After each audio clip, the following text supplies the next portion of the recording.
Okay, ito po yung button press. Meron siyang mold, 2.25 inches yung mold niya. Bali tatlo ito, tatlong parts. Ito, left side, right, tapos itong nasa taas. Kung mapapansin niyo, dito natin nilalagay yung tinatawag na ring, yung metal. Diyan, ipapasok diyan. Pagkatapos ng metal, ilalagay mo naman yung design mo. Yung design mo hindi naman kinakailangan eksaktong bilog. Basta magkasya lang siya rito. Tapos, yung plastic, yung acetate. Yan. Pag pinasok natin po ito dito, mapapansin niyo, meron siyang metal dito na kapag pinush natin, pansinin niyo po ito pag pinush natin, papasok po itong metal dito. Okay? Tapos, ito, pag pinrest ko na to, hindi po ito maglalapat. Ngayon, pag pinrest ko po, pagka pinrest ko siya, simple lang. Walang ka-effort halos, Ganun lang. Wala na. Walang pwersa, kumbaga. Tapos, dito sa kabila, tatanggalin ko po ito. Kasi ito ginagamit lang sa mga ganitong consumable. Yan. Dahil ang gagamitin natin ay ganito, o hindi na po kailangan ito. Ito po may parang groove siya dyan. Tapos, kinakailangan medyo papunta sa left side yung orientation niya. Ganyan.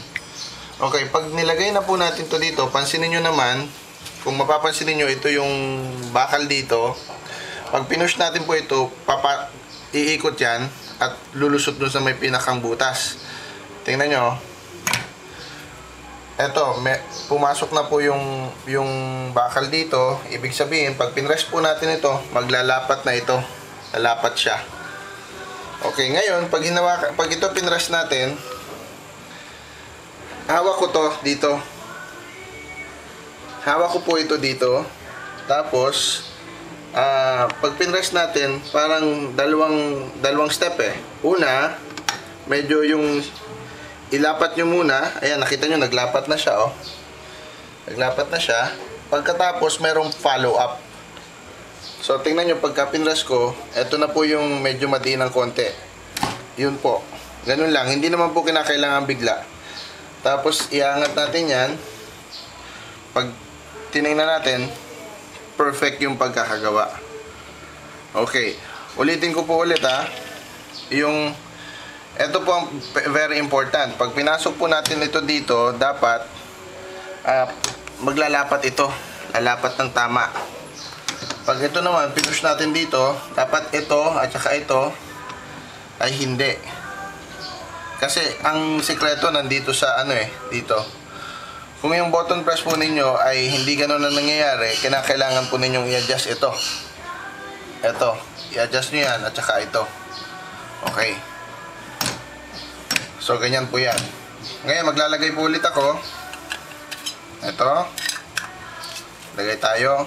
Huwag naman po yung sobra na nakaganito na yan. Lumalampas na sa bakal. Dapat yung eksakto lang. Tapos ito. Pasok ko dyan. Walang ka-effort. Lalagay ko ito. Papasok ko rito. Hindi ko ginamit ang plastic ring. Ganyan. Push muna ng konti. Tapos, yun. Halos wala nga pong pwersa yun Ulitin ko ulit. Bakal. Ito. Tapos ito. Papasok ko dyan. At kung titingnan nyo yung press ko, walang ka-effort. Yan halos yung palm ko lang ang ginamit ko. Tapos, gagamit ulit ako ng ito. Pupush ko na naman dyan. Ito, hawak ko dito. Push ko muna ng konti. Yan push lang ng konti. Tapos, follow up. Yun. Mararamdaman nyo yun Pasok po lahat. Yun lang po ang kailangan ninyong maintindihan dyan sa button press. Ito po ang tingnan ninyong mabuti. Wag na po ninyong i-adjust ito. Wag nyo ring i-adjust yan. At wag nyo rin siyang iikot-ikot para hindi kayo hindi ma-misalign yung button press. Okay.